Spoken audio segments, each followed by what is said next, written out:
Parce que toute la journée, enfin, ça fait 2 jours qu'on est en formation intensive Ésaïe 61. Qui c'est qui fait partie de la formation? Levez la main.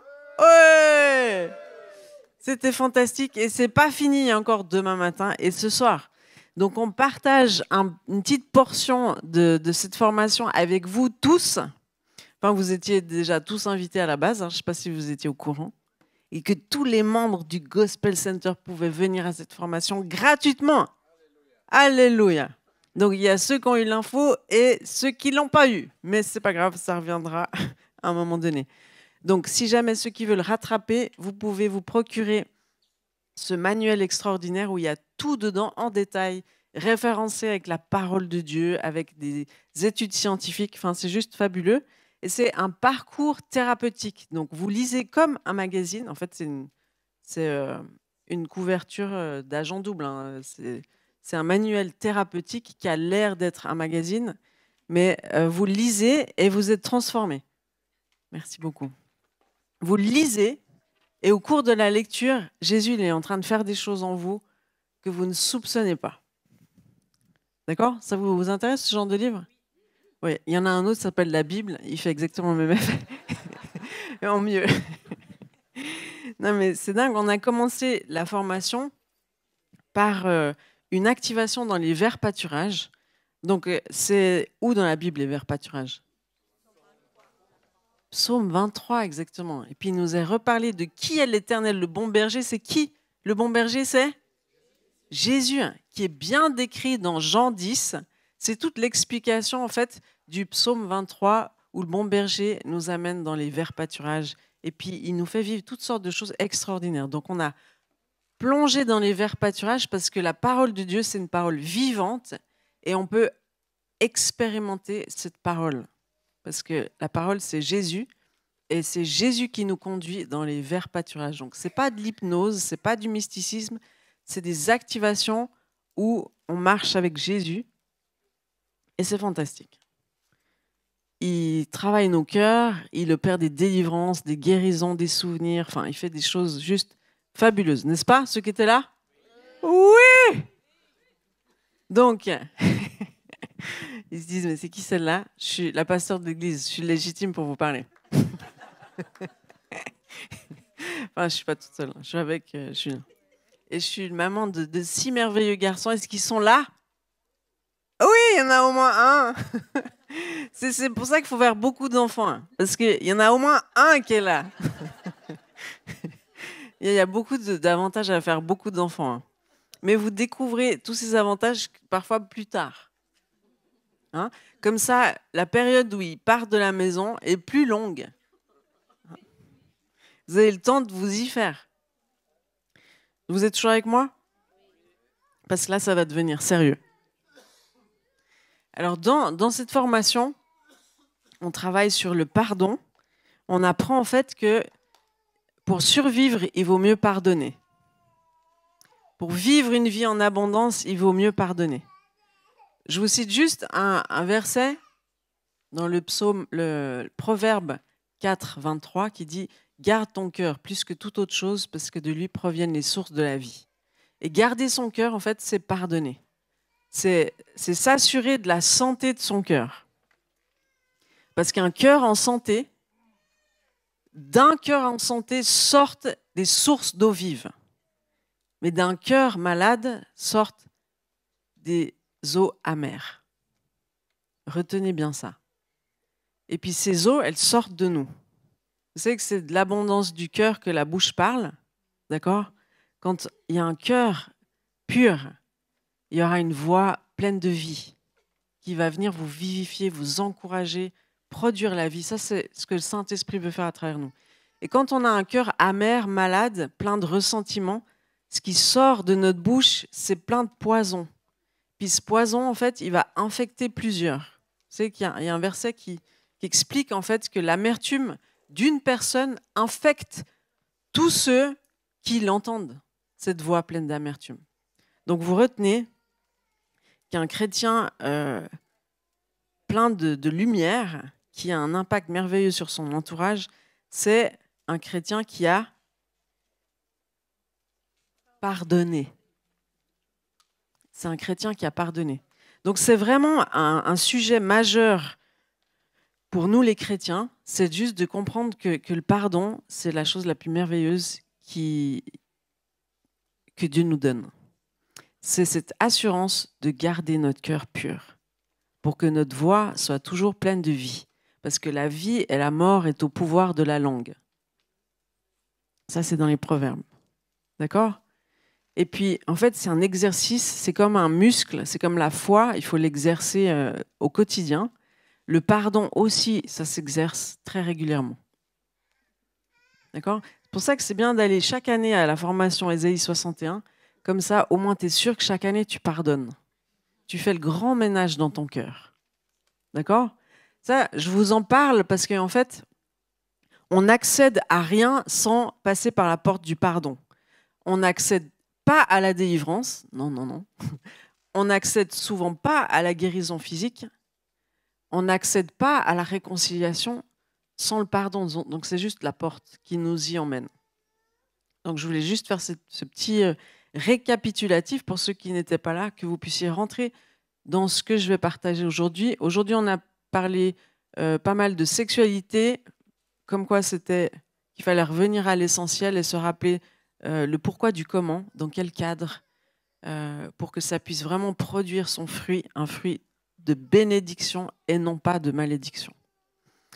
Donc, si je pouvais vous le décrire en une image, la sexualité selon Dieu, c'est le feu dans la cheminée qui réchauffe toute la maison et qui donne une atmosphère juste chaleureuse et merveilleuse.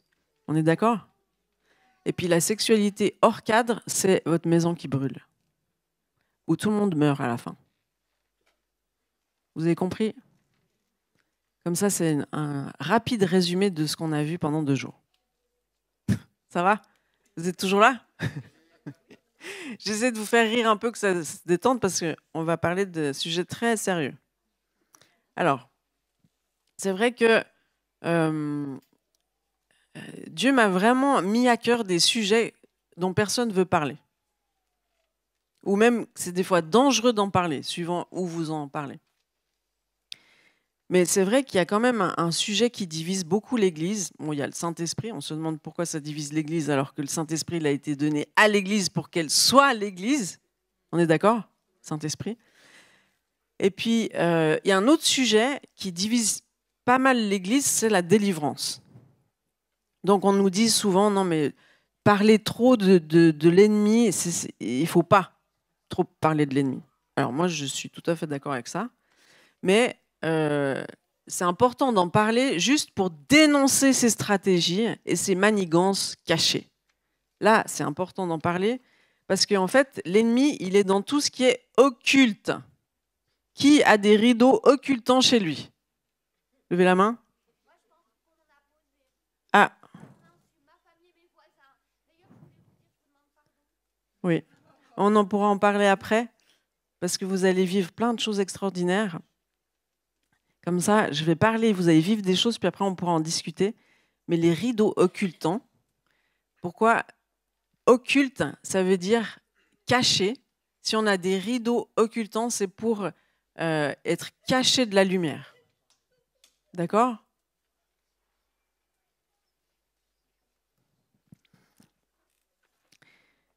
Donc, c'est quoi notre mandat, le mandat de l'Église ? Je vais juste vous lire le passage dans l'évangile de Marc, qui est le passage le plus important parce qu'en fait, c'est les dernières paroles de Jésus avant qu'il monte au ciel rejoindre le Père. Donc, c'est comme si Julien, il doit me dire au revoir, puis c'est la dernière fois qu'il me voit.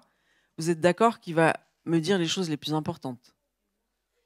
Hein, c'est comme quand on parle à quelqu'un qu'on sait qu'on ne va plus revoir, on va lui dire les choses les plus importantes. On va lui dire qu'on l'aime, on va lui dire que c'est bon, tu vas y arriver sans moi. T'inquiète pas, je vais vite au Père, mais après, je t'envoie le Saint-Esprit, tout ça. Mais avant, il dit ça. Je lis. Marc 16, 15, 18. Puis il leur dit, « Allez par tout le monde et prêchez la bonne nouvelle à toute la création. Celui qui croira et qui sera baptisé sera sauvé, mais celui qui ne croira pas sera condamné.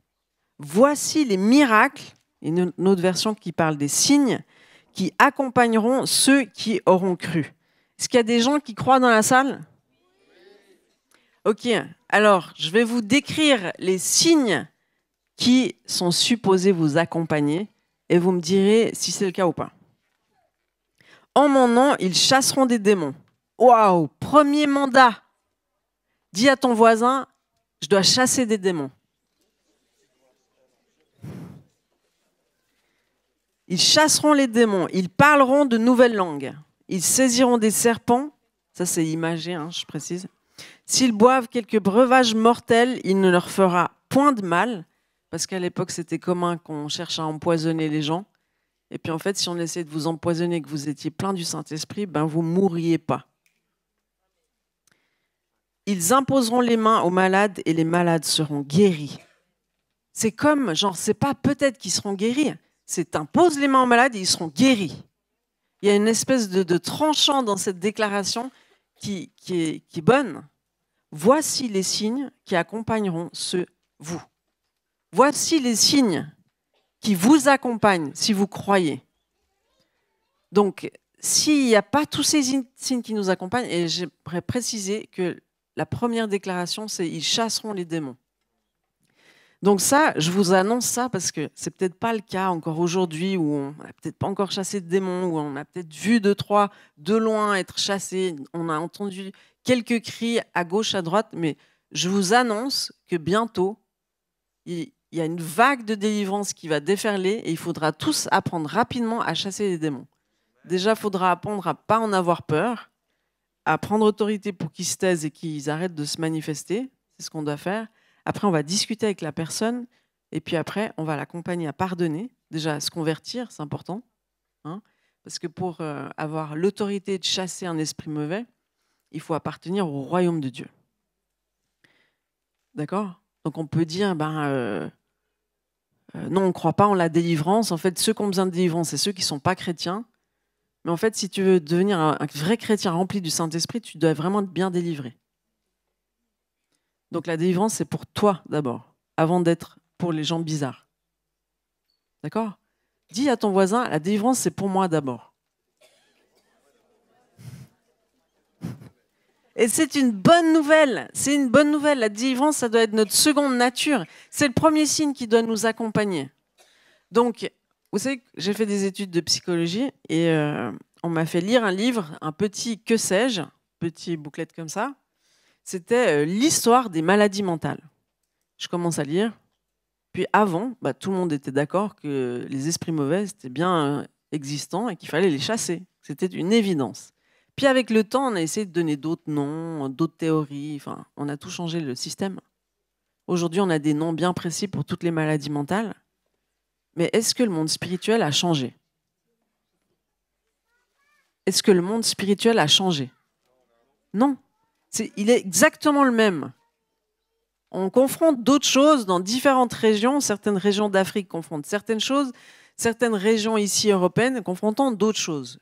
Mais est-ce que c'est des plus gentils esprits mauvais ou ils sont juste différents, mais un esprit mauvais, c'est un esprit mauvais. D'accord ? C'est comme si à chaque fois que je parle de la délivrance, parce que c'est pas drôle, hein. Personne ne cherche en fait la délivrance. Personne ne cherche à faire de la délivrance. Vous êtes d'accord ? C'est plutôt des choses qui nous arrivent dessus qu'on doit apprendre à gérer. On est d'accord ? Donc déjà, il ne faut pas avoir vu tous les films d'horreur, genre L'Exorciste. Ça, il ne faut jamais regarder ce genre de film. Pourquoi il ne faut jamais regarder ce genre de film ?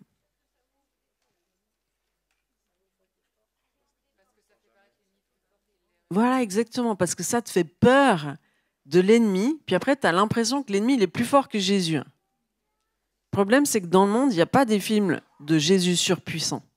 Mais bientôt. Bientôt. C'est la revanche qui arrive. Donc notre ennemi, il faut comprendre que c'est le roi du camouflage. Tant qu'il n'est pas vu, il agit librement. Tant qu'il n'est pas reconnu, il nous roule dans la farine. Comme un caméléon, il s'appuie sur notre ignorance ou notre naïveté. Tant qu'on est ignorant, ça lui va bien. Tant qu'on pense que c'est un problème psychologique, que c'est une maladie héréditaire, qu'on ne peut rien faire, tant qu'il peut se camoufler puis qu'il peut agir librement, tout va bien. Mais dès qu'on parle de lui, comme je suis en train de faire ce soir, alors là, mon Dieu, est-ce que Sandra Duby va révéler mes stratégies? Oui. Alléluia. Donc je vous le dis, ce que je disais à mes enfants, l'ennemi vient jamais avec ses gros sabots. Non, non, non. Il vient discrètement et il essaie de se camoufler, il essaie de prendre d'autres apparences qu'il n'a pas. Il peut même se déguiser en ange de lumière. Attention. C'est en fait ton sixième sens, c'est-à-dire celui qui est spirituel, qui te fait dire qu'il y a un problème. Que ce que tes yeux voient, ce n'est pas la réalité.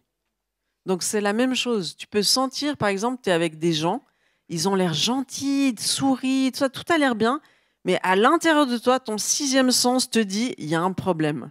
Cette personne, elle est en train de me rouler dans la farine. Parce que tu sens, tu discernes qu'il y a un problème et que ce que tes yeux voient n'est pas la réalité. Donc c'est la même chose avec l'ennemi.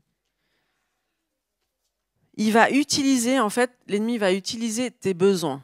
Comme je le racontais cet après-midi, quand tu es dans une situation difficile, quand tu es en train de vivre un choc, un traumatisme, un accident de voiture, quoi que ce soit, tu es dans une position de vulnérabilité et l'ennemi va en profiter pour te nuire, pour te faire peur.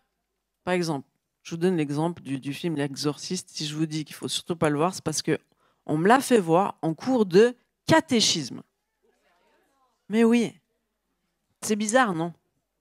Ils pensaient bien à faire, hein. Mais ils se sont dit, on va leur montrer ce film, comme ça ils en sauront plus sur Dieu. Le problème, c'est que ça ne parle pas de Dieu. Ça parle de l'ennemi et du pauvre prêtre qui n'arrive rien à faire à la compte. Heureusement, ce n'était pas le 1, parce que le 1, c'est pire que tout, donc ça, celui-là, je ne l'ai pas vu. Mais j'ai remarqué qu'après avoir regardé ce film, je ne pouvais plus être seule chez moi, alors qu'il n'y avait aucun problème, et que j'avais peur du noir, alors que je n'avais pas du tout peur du noir avant.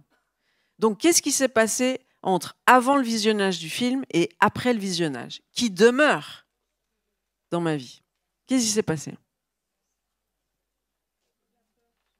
Des esprits mauvais sont passés à travers mes yeux, parce que quand on regarde un film, on peut aussi entendre des choses qui nous terrorisent, hein, mais je veux dire, c'est passé par mes oreilles et mes yeux, j'imagine, et c'est des esprits mauvais de peur, de terreur, de je ne sais pas quoi, qui sont passés du film à moi.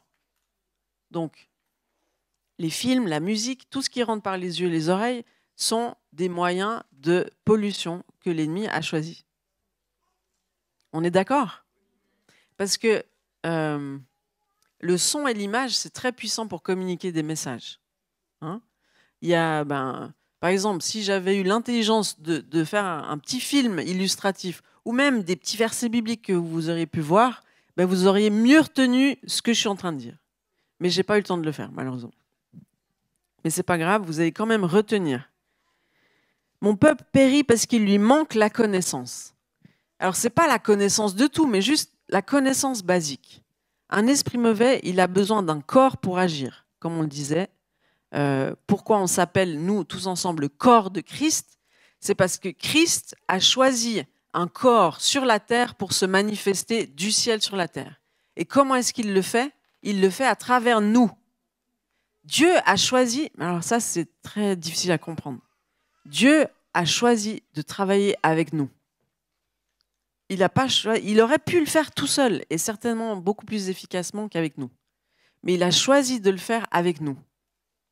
Il a choisi aussi de manifester son amour, parce qu'en fait, pour manifester l'amour, il faut être deux. Donc, il a choisi son Église pour manifester son amour. Donc, en fait, quand les gens ils te regardent, ils sont censés voir Jésus. Puis non seulement toi, mais toi. Comme ça, ils se disent, ah, mais qu'est-ce qu'ils ont en commun, eux? Ce qu'ils ont en commun, c'est Jésus. Et c'est ça la beauté de l'onction corporative du corps de Christ qu'on n'a pas encore vue. On ne l'a pas encore vue, parce qu'on n'est pas en train de manifester pleinement l'ambassade de Christ qu'on est censé manifester, ni par notre parole, ni par nos actions. On est d'accord? On n'est pas tous en train de chasser des démons, de guérir des malades. Ça vient, j'espère, on y aspire. Est-ce que vous y aspirez? Oui, donc on est en chemin, d'accord? Et puis comme on doit travailler sur la guérison de nos cœurs et la libération de notre âme, de notre corps, tout ça, donc on doit commencer à retirer les droits que l'ennemi a sur nos vies. Pourquoi on doit faire tout ça? Pour être capable d'aimer. Et une fois qu'on est capable d'aimer, on peut rester ensemble. Puis cet amour qui sort de nous, ça va convaincre le monde que Dieu existe. Ça, c'est Jean 17. D'accord? Donc, l'ennemi va utiliser nos besoins d'être aimés, notre besoin de plaire, notre besoin d'être reconnu, d'être célébré, nos besoins de repos, nos besoins de guérison, d'affection, de réconfort. Il y a toujours un besoin à combler, d'accord? Et si on va chercher ailleurs qu'en Dieu, dans le Père, dans le Fils et dans le Saint-Esprit, ça doit être notre source ultime de réponse à nos besoins. Si on va chercher nos besoins ailleurs, ce sera certainement dans une source ténébreuse. Donc l'ennemi va te proposer toutes sortes de palliatifs, genre la drogue, l'alcool, pour te reposer, pour te soulager. Mais en fait, ça ne va pas t'amener le vrai repos, le seul repos que Jésus seul peut t'amener. Parce que Jésus l'a dit, venez à moi, vous tous qui fatigués, je vous donnerai du repos. C'est un repos surnaturel, une paix surnaturelle, un amour surnaturel, une joie surnaturelle. Ça, c'est ce que Dieu peut nous apporter. Mais l'ennemi qui ne peut rien créer parce qu'il n'y a qu'un seul créateur, l'ennemi ne peut que copier ce que Dieu fait. Donc, il va essayer de te proposer un faux repos. Il va essayer de répondre à un faux, de manière fausse et tordue à ton besoin de reconnaissance, à ton besoin de sécurité. Il va te proposer Mammon, qui est la puissance de l'argent. Il va te dire Mammon peut répondre à tous tes besoins identitaires, tes besoins de protection, tes besoins de provision. Seul Mammon peut le faire. Hein? Qui pense que si on avait beaucoup d'argent, on serait enfin en sécurité, enfin protégé, enfin on se sentirait quelqu'un aux yeux du monde. Qui pense ça? Vous pouvez tous lever la main parce que vous le pensez tous intérieurement en fait. Mais je vous explique ce que propose Mammon. Il propose exactement ce que seul le Père peut donner réellement. Seul le Père peut réellement nous établir dans notre identité. Seul le Père peut réellement nous protéger. Seul le Père peut réellement pourvoir à nos besoins. Parce que on veut un mariage réussi, est-ce qu'on peut l'acheter avec de l'argent? On veut des enfants qui marchent avec le Seigneur, est-ce qu'on peut l'acheter avec de l'argent? On veut savoir qui on est réellement, est-ce que l'argent peut nous dire qui on est réellement? Non. Mais il te fait croire qu'il peut le faire. Donc dans Luc 10, 19, c'est écrit « Voici, je vous ai donné le pouvoir de marcher sur les serpents et les scorpions et sur toute la puissance de l'ennemi, et rien ne pourra vous nuire. » Ça, c'est la promesse de Jésus. La Bible, c'est un livre de loi. Et puis, comme nous disait un petit peu Julien, mais il va le dire plus largement demain matin, c'est une erreur de séparer l'Ancien et le Nouveau Testament parce qu'on a besoin des deux. Dans le Nouveau Testament, il y a plein de références à l'Ancien Testament. Et dans l'Ancien Testament, il y a plein de prophéties sur Jésus qui annoncent le Messie, l'accomplissement ultime de la loi. Jésus, je vous rappelle, il n'est pas venu abolir la loi, il est venu accomplir la loi. Donc en fait, toute cette loi, puis je vais parler maintenant en particulier de Deutéronome, toute cette loi est encore valable spirituellement, aujourd'hui, maintenant. Parce que vous avez remarqué que Jésus, il n'est pas venu dire « c'est bon, tout est accompli, vas-y, la grâce te couvre ». Il est venu élever le standard de la loi. Il a dit « on vous a dit que c'était œil pour œil, dent pour dent, mais moi je vous dis, bénissez vos ennemis, priez pour ceux qui vous persécutent. Vous avez entendu dire qu'il ne faut pas commettre adultère, mais moi je vous dis que si tu regardes une femme de travers, en la convoitant, plus précisément, tu as déjà commis adultère. » Donc Jésus, il est venu élever le niveau de la loi, mais il te donne la possibilité d'obéir à cette loi. Une loi qu'il inscrit dans ton cœur. Si tu as Jésus, tu as la loi avec toi. La Torah vivante, c'est Jésus. Donc, tout ce que décrit Deutéronome, c'est une réalité encore aujourd'hui. Si je tue quelqu'un, ben, je suis sous une malédiction. Le seul qui peut me faire sortir de là, c'est Jésus. Parce qu'il s'est fait malédiction à la croix pour pouvoir briser en son nom toute malédiction. À la croix, il s'est passé des choses extraordinaires. Jésus, il est mort à la croix pour notre salut. Jésus, il est mort à la croix pour notre guérison physique. Jésus, il est mort à la croix pour notre délivrance de toute malédiction, quelle qu'elle soit. Mais est-ce que c'est automatique? Non, c'est pas automatique. Et c'est ça la grande erreur à laquelle on croit tous. On pense que tout est automatique, que en fait, j'ai besoin de confesser de ma bouche, croire dans mon cœur déjà pour être sauvé. Mais pour être guéri, je dois me saisir de la guérison. On doit parfois m'imposer les mains pour que je sois guéri. Il faut qu'il y ait une demande. Pour que je sois délivré, il faut que j'aille déclarer, proclamer. Je dois renoncer aux droits de l'ennemi. Je dois avoir pardonné pour que Jésus puisse agir sur moi. En fait, sinon, ça crée une barrière entre moi et Jésus. Donc, je dois avoir pardonné. Je dois être sauvé. Et je dois renoncer à certaines choses de ma bouche. Et souvent, je dois aller devant Dieu, juge, pour qu'il règle mes dossiers une bonne fois pour toutes. Et puis, j'en ai des dossiers. Parce que chez mes ancêtres, je ne sais pas vous, mais moi, j'ai des ancêtres qui ont fait plein d'erreurs et qui m'ont placé, sans forcément le vouloir intentionnellement, mais sous plein de malédictions. La malédiction de la sorcellerie, de l'occultisme, de la franc-maçonnerie, des morts prématurées. Enfin, il y a plein de choses. Vous avez vu que dans les familles, il y a des récurrences. Dans cette famille, tout le monde divorce. Dans cette famille, les hommes meurent tous à 30 ans. Bizarre. Dans cette famille, ils meurent tous du cancer. Dans cette famille, ils ont tous tel problème au pied. Donc on se dit, même chez le médecin, on te demande si dans ta famille, il n'y a pas des choses qui se répètent. Donc si le médecin il demande et que c'est une vérité au niveau physiologique, est-ce que tu ne penses pas que c'est une vérité d'abord spirituelle? Parce que la Bible en parle avant que le médecin t'en parle. Donc je vous lis, j'aimerais me concentrer aujourd'hui parce que les malédictions, il y en a plein. Vous pouvez lire le livre de Deutéronome. On dit à un nouveau converti, c'est bien, vas-y, lis le Nouveau Testament. Mais en fait, on ne lui dit jamais qu'à un moment donné, il doit commencer par l'Ancien Testament. Et commencer par Genèse. Moi, quand je me suis converti, j'ai fait la bonne élève. J'ai pris une Bible. Enfin, on m'a offert une Bible. J'ai commencé par le début. On ne m'a pas dit qu'il faut lire l'Ancien Testament. Je l'avais déjà lu un peu. Mais j'ai commencé par Genèse, puis j'ai tout lu d'un coup. Puis après, j'ai lu plusieurs fois tout. Mais je me suis rendu compte qu'il y avait des livres plus étranges que d'autres, plus compréhensibles que d'autres. Mais en fait, en lisant des livres, par exemple, comme Derek Prince ou les livres de Soteria, qui parlent beaucoup de délivrance, ben on voit que les principes fondamentaux de la délivrance sont dans l'Ancien Testament. Après, Jésus donne la puissance à ses disciples pour exercer la délivrance. Mais les fondements, la connaissance basique qu'on doit avoir du monde spirituel et de qu'est-ce qui nous place sous des malédictions, ça, c'est dans le livre des Deutéronomes notamment. Donc, il faut bien l'étudier. Aujourd'hui, avec cette introduction que je viens de vous faire, j'aimerais vous parler un peu de l'occultisme. Parce qu'on a tous touché à l'occultisme à un moment donné. On a été voir des voyants, on a été voir des guérisseurs, on a été voir des magnétiseurs, on a appris de l'homéopathie, on a été faire des petites séances de yoga. On a fait plein de choses. Surtout de la voyance. Enfin, je ne vais pas vous dire qui n'a jamais été voir de voyante de sa vie. Vous êtes né à l'église, dans l'église.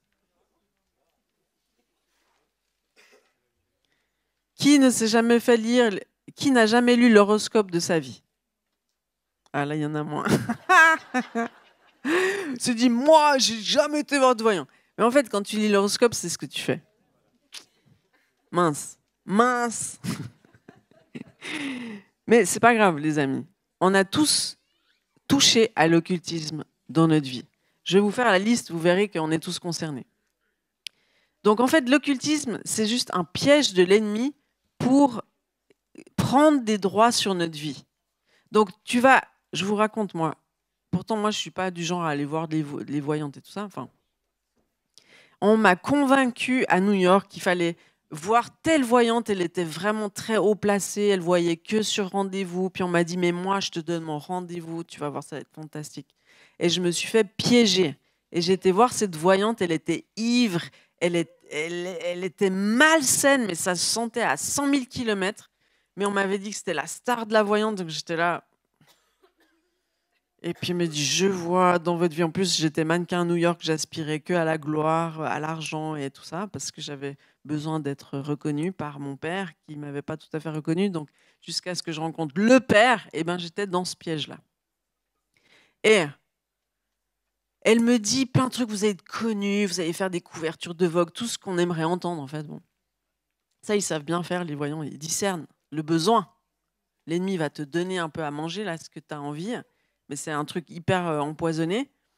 Et puis, il va placer 2-3 trucs, des malédictions bien ciblées. Tu vas rencontrer un homme, tu vas croire que c'est l'homme de ta vie, mais au dernier moment, ça ne le sera pas. Puis, dans toute cette fame, tout ça, je ne l'avais pas vu venir.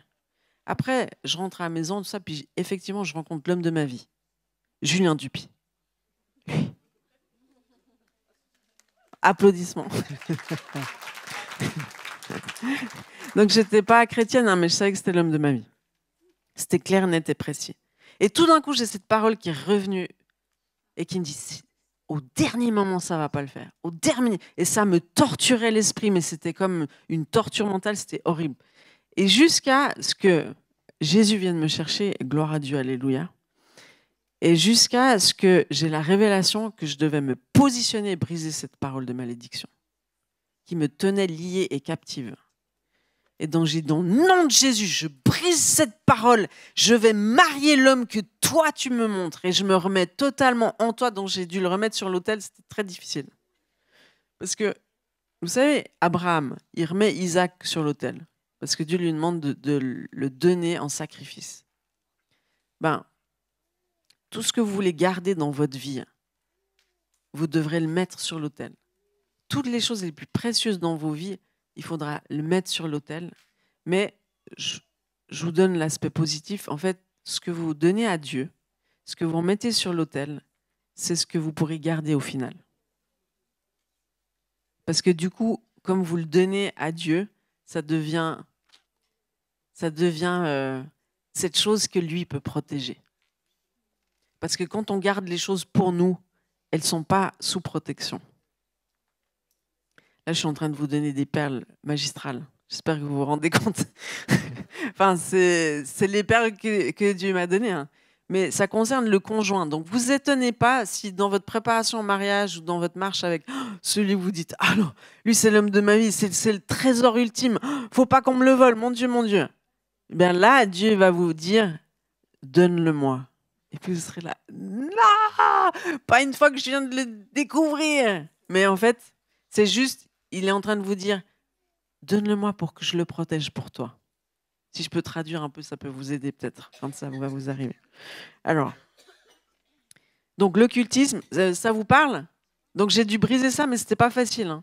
Quand vous allez voir une voyante, elle a un esprit de divination qui est la copie de l'esprit de prophétie. Donc l'esprit de prophétie, c'est celui qui vient de Dieu, qui est pur, qui est connecté à la bonne source. L'esprit de divination, c'est sa pâle copie, mais c'est quelque chose qui produit la mort et pas la vie.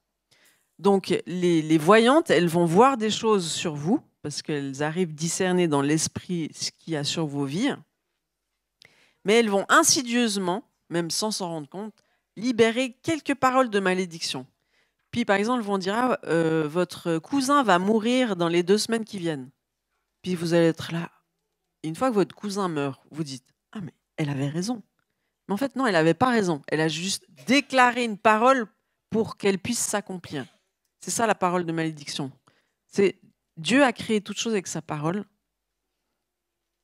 Et puis, l'ennemi connaît le pouvoir de la parole. Donc, s'il peut prendre votre parole, il va avoir ce pouvoir de malédiction. Enfin, votre parole ou la parole que vous laissez avoir autorité sur vous. Donc, quand vous allez voir une voyante, vous laissez cette personne avoir un accès, une autorité sur vous. Donc, vous pouvez vous placer sous une malédiction majeure.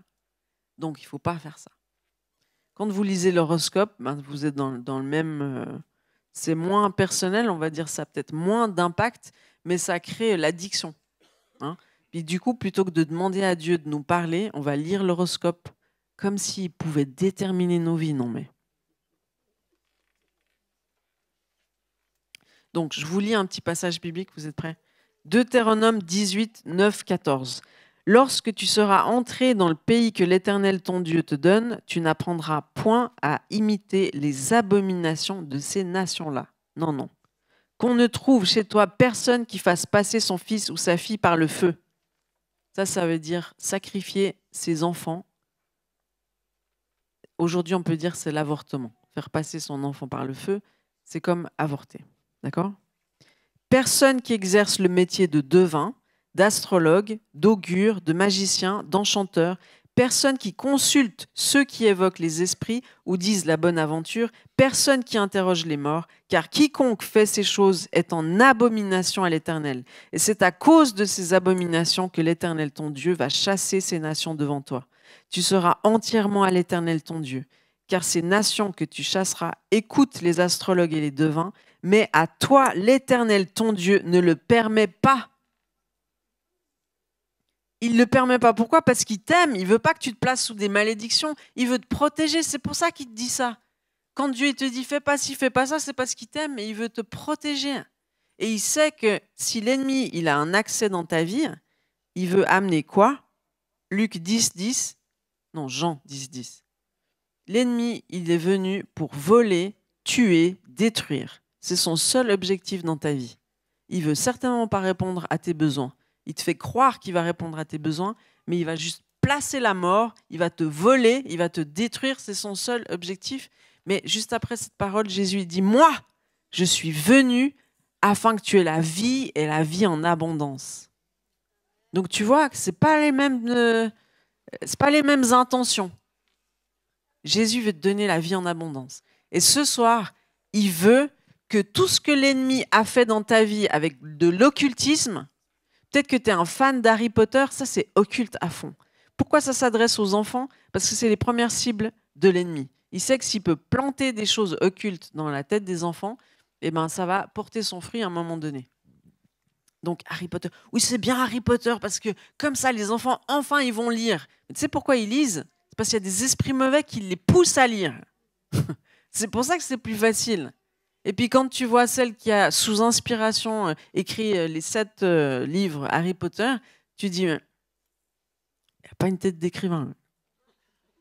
Enfin moi c'est ce que je me suis dit. Enfin bref. Donc, vous savez qu'on a dans nos maisons plein de choses qui attirent des esprits mauvais parce que les esprits mauvais, ils peuvent être dans des personnes, vous, elles et moi. Si vous avez peur du noir, vous avez besoin de délivrance. Juste, je vais baisser le niveau de ce qu'on s'imagine, genre des gros trucs horribles et tout ça, mais c'est très simple en fait. Les esprits mauvais, ils sont là juste pour nous perturber, nous faire peur, provoquer le rejet, provoquer toutes sortes de choses. Ils nous attaquent dans la nuit, à travers des rêves, des choses impures, des paralysies du sommeil. Si vous avez lu le dernier post, enfin un des derniers, ou si pendant votre sommeil, vous sentez que vous êtes comme paralysé, que vous ne pouvez plus bouger, ça, c'est des esprits mauvais. Donc là, il faut penser très fort à Jésus. Dès que vous pouvez, il faut parler le nom, il faut dire Jésus, Jésus, Jésus, Jésus. Nous, on donnait ça comme conseil à des amis non chrétiens, où ils nous parlaient de ces choses, que ça arrivait à Paris, ils voyaient des choses, ils avaient peur. On leur a dit, dis au moins le nom de Jésus, tu vas voir, c'est efficace. En leur voyant, on a dit, pendant 4 heures, j'ai prononcé le nom de Jésus et à un moment donné, ça m'a lâché. Un non-chrétien qui utilise le nom de Jésus. C'est tellement puissant que même dans la bouche d'un non-chrétien, c'est efficace. Donc il y a plein de choses comme ça qui nous arrivent dont on ne parle pas, parce qu'on se dit, mon Dieu, si j'en parle, on va me prendre pour je ne sais pas quoi. Mais ça, c'est la technique de l'ennemi. Tant que tu n'en parles pas, tu dis rien, comme ça, il peut continuer à agir. Mais parle-en. On veut prier pour toi. On veut que tu sois libre de ces impuretés qui viennent dans la nuit sur toi, de ces paralysies de sommeil qui viennent t'angoisser. Et puis dans ta maison, tu as besoin de jeter plein de trucs. Tu as besoin de jeter tous les DVD qui ne sont pas à la gloire de Dieu. Enfin, les DVD, ça n'existe plus trop, mais les films, sur Netflix par exemple. Tu as des séries qu'il ne faut surtout pas regarder. Comme genre, c'est quoi une des séries où ils avaient le t-shirt là? Il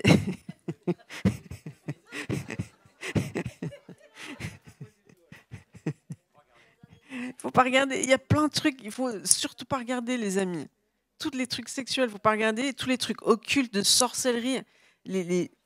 Vous savez qui est le plus ciblé dans les choses de sorcellerie? C'est les filles. Il y a des magazines pour jeunes filles, c'est truffé de sorcellerie. Vous savez pourquoi? Parce que la femme, elle a été créée plus spirituelle que les hommes. La femme, selon Dieu, c'est la prophète dans la famille, c'est l'intercesseur dans la famille. Elle a été créée plus sensible spirituellement. C'est pour ça qu'elle est ciblée par l'ennemi, parce qu'il sait que s'il ne la prend pas pour lui, ça va être une terreur en face dans le royaume de Dieu pour lui. Donc il a intérêt à s'y prendre vite, vite, quand elles sont toutes jeunes, là, puis elles font des expériences spirituelles. Mais ça va les lier, toutes les expériences de spiritisme que vous avez faites dans votre enfance, ça vous lie encore aujourd'hui. Vous avez du mal à lire la Bible, c'est à cause de ça. Vous avez du mal à prier, c'est à cause de ça. Dieu, il veut te délivrer, parce qu'il a besoin de chrétiens qui soient remplis du Saint-Esprit, qui prient en langue en permanence, 24 heures sur 24, même quand ils sont en train de dormir. Ils ont besoin de chrétiens en feu. Mais oui. Donc, je ne sais pas combien de temps il me reste, c'est fini là, mais je vais lire. Il faut acheter ce livre parce qu'il est fantastique. Ça m'a pris des années de l'écrire, mais j'ai fait la synthèse de toutes les choses absolument indispensables à savoir. Donc, j'ai fait tout le travail pour vous. Et puis là, dans cette page, en plus, c'est attractif, vous ne trouvez pas? Parce qu'en fait, les objets occultes, c'est vraiment très repoussant. Là, j'ai fait des gentils objets pour que ce ne soit pas trop repoussant, mais comme ça, je vais vous... Parce qu'il y a des formations où, en fait, sur les écrans, on montrait tous les objets horribles qu'il ne fallait surtout pas avoir chez vous. Puis en fait, après, on sentait qu'il y a une espèce d'atmosphère pourrie, donc on a arrêté de faire ça. Maintenant, je vais juste vous les lister. Vous êtes prêts? Hein? Tous la musique, les films, tout ça, il faut jeter tous les livres sur... Tu veux que je me lève? Ok. Tous les livres que vous avez sur le yoga, sur le New Age, sur la franc-maçonnerie, parce que vous vous êtes dit, il me faut plus de connaissances pour avoir plus de pouvoir, plus d'autorité, plus. Eh bien, ça, c'est la scientologie, c'est toutes les sectes qui vous poussent et qui vous disent, attache-toi à l'arbre de la connaissance, comme ça, tu seras plus puissant, plus fort. Mais en fait, Dieu, il nous dit, attache-toi à l'arbre de la vie, parce qu'en fait, si tu es connecté à moi, tu es bon. Tu es connecté à la plénitude de Dieu. Comment il s'appelle, celui qui porte toute la plénitude de Dieu en lui? Jésus. Ah, Jésus, c'est celui qui nous sauve, qui nous délivre. Donc, il faut te débarrasser absolument si tu as chez toi, parce que je répète juste que si tu as des objets occultes chez toi, même des objets qui n'ont pas l'air occultes, mais qui ont été servis, utilisés dans des choses occultes, comme par exemple un beau meuble que tu as acheté chez Emmaüs, ou je ne sais plus le nom, enfin, des trucs vintage. Mais si c'est des meubles qui ont été dans des maisons où la sorcellerie a été pratiquée, c'est des meubles pleins de sorcellerie. Donc, tu ne peux pas acheter toutes des choses vintage. Il faut avoir du discernement quand c'est des choses déjà utilisées. Donc, je te fais la liste rapidement. Si tu as chez toi des médailles ou des images de saints, des rosaires, des encensoirs, des chandeliers avec des représentations idolâtres, des chapelets, des colliers en bois avec des grosses boules, c'est des chapelets bouddhistes en fait, des photos de temples, de cathédrales, c'est tous des objets idolâtres, ou des photos d'idoles, des stars par exemple, des saints, des héros, tout ce qui prend la place de Dieu, ou des personnes décédées avec qui on entretient un lien émotionnel. Si tu as encore la photo de quelqu'un qui est décédé, puis tu la touches un peu, il y a une affection comme ça avec cette photo, ça c'est pas bon.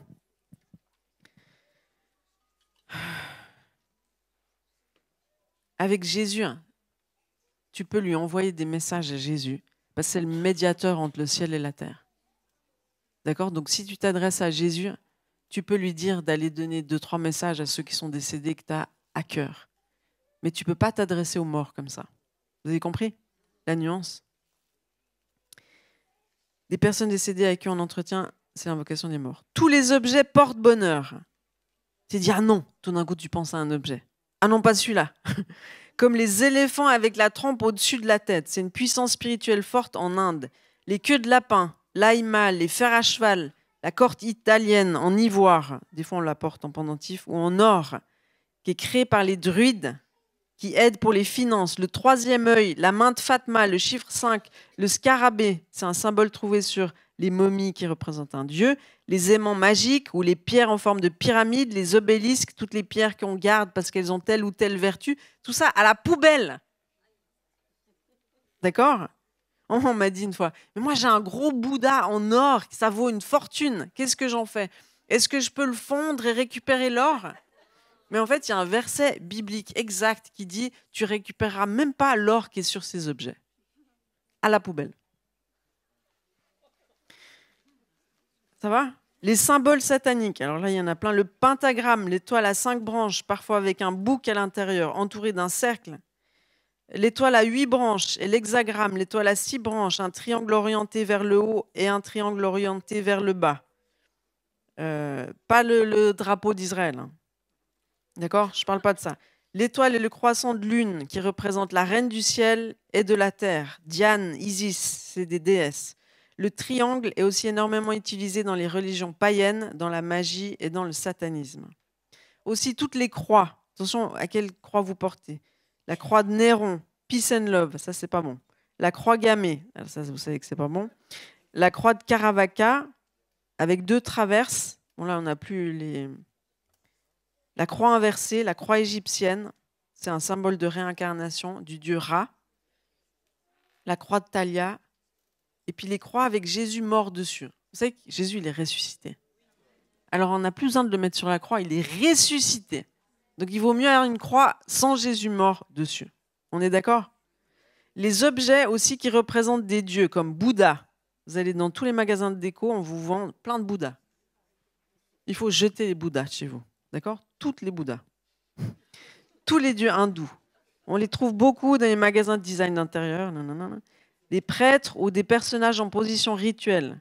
Les objets retrouvés dans les tombes. Les meubles en bois sculptés de démons, de dragons. Les statuettes en bois africains. Tout ce que vous ramenez d'Afrique. En général, à la poubelle. Les gargouilles. Les animaux. Donc il y a des animaux qui sont typiquement des représentations de rituels sataniques ou... Alors vous dites, mais c'est des gentils animaux. Oui, l'animal en lui-même n'est pas satanique, mais la représentation de certains animaux est particulièrement mauvaise, comme les grenouilles, les serpents, les dragons, les araignées, les chauves-souris, le hibou, la chouette, le chat noir, qui représente un dieu égyptien, la salamandre. Si vous avez des représentations de ces animaux, poubelle, s'il vous plaît. Si... Enfin, je ne vous force pas, hein, je vous informe juste.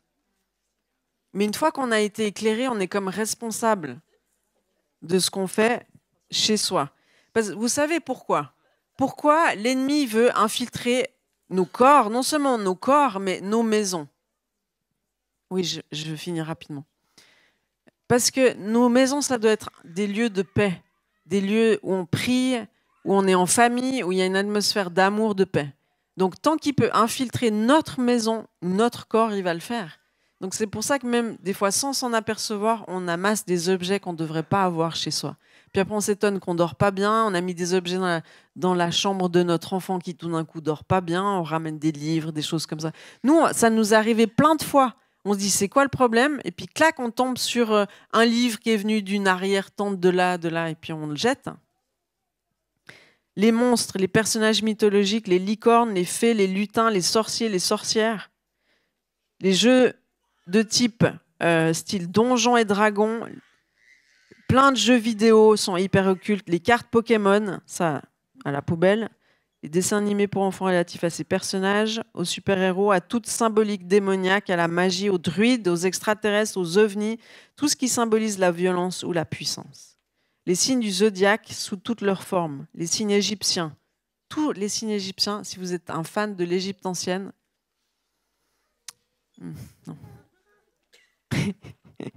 Le signe du yin et du yang, c'est un symbole faisant croire que le mal est aussi puissant que le bien et qu'il y a du mal dans du bien et du bien dans du mal. Donc le yin et yang, non. Pas de t-shirt avec du yin et yang, s'il vous plaît. Les livres, vidéos, DVD sur l'occultisme, le New Age, les fausses religions, l'Égypte ancienne, la parapsychologie, la métaphysique, les arts martiaux, les extraterrestres, les L'acupuncture, les aiguilles d'acupuncture, l'homéopathie, la réflexologie, le biofeedback, la sophrologie, l'iridiologie, c'est l'étude de l'iris, la pratique du secret, la radiesthésie, la télépathie, la graphologie, la kinésiologie. Donc ça, vous dites tous, on va chez le kiné, mais ce n'est pas là, ce dont il s'agit. L'hypnose, le yoga, la méditation transcendantale, le chamanisme, le tarot, le pendule, la baguette du sourcier, l'horoscope, la numérologie, la magie noire et blanche, il n'y en a pas une meilleure que l'autre, la recours aux voyants, aux guérisseurs, les objets qu'ils remettent à leurs patients aussi sont à proscrire, les magnétiseurs, la chiromancie, la lecture de la mare de café, les examens des entrailles des animaux, les films d'horreur ou autres, la musique du monde. Moi, j'ai prié pour une jeune fille qui écoutait un certain type de musique. Puis l'assistant qui était avec moi, il me dit, tu sais que cette musique, c'est vraiment pourri. Puis on a commencé à prier. Et puis en fait, on a opéré toute une délivrance majeure juste à cause de cette musique. Il y a des musiques, les amis, qui poussent au suicide vos jeunes. Faites attention à ce qu'ils écoutent, vos enfants. Et puis aussi, dans quel état ils sont. Qu'est-ce que ça produit, cette musique, sur eux. La musique, c'est un vecteur puissant d'esprit. Bon comme mauvais, vous avez vu la louange, comme ça nous transporte. Les piercings, les tatouages, bon, c'est pas très...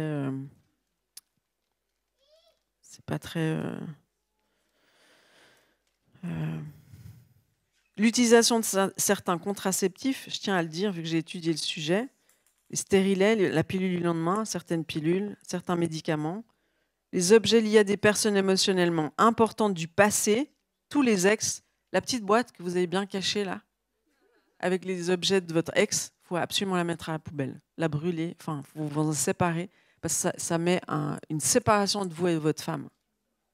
Attention. Ou des personnes décédées qui voudraient faire des bagues, des choses, vous savez, des bijoux de famille, des choses comme ça. Ça, il faut faire très attention, hein. Ce n'est pas toujours bon. Il faut demander au Saint-Esprit. Des bijoux, des vêtements, des cadeaux, des écrits, faites attention à ce qu'on vous offre aussi. Donc, il ne faut pas faire de cette liste un sujet de superstition. Ça, c'est très important. Dites à votre voisin, il ne faut pas que j'en fasse un sujet de superstition.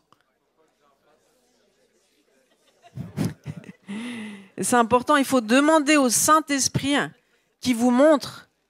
Donc, je prie que le Saint-Esprit, il vous montre les objets que vous devez jeter chez vous. Je prie que le Saint-Esprit, il vous montre à quoi vous devez renoncer pour être libre de ces guérisseurs, de ces voyants, de toutes ces personnes que vous avez été voir et sous l'autorité de laquelle vous vous êtes mise. Et peut-être que maintenant, on peut demander à tous les équipiers de prière de se tenir prêts. Peut-être que maintenant, vous avez besoin qu'on prie pour vous et on a besoin de chasser certaines choses, de briser ces paroles de malédiction qui ont été déclarées sur vous. Donc ça se passe maintenant, ici, dans cette zone. On va prier pour vous si vous avez besoin. Et je vous bénis et je vous remercie pour votre attention. Désolé de quelques minutes de retard. Soyez bénis. Alléluia.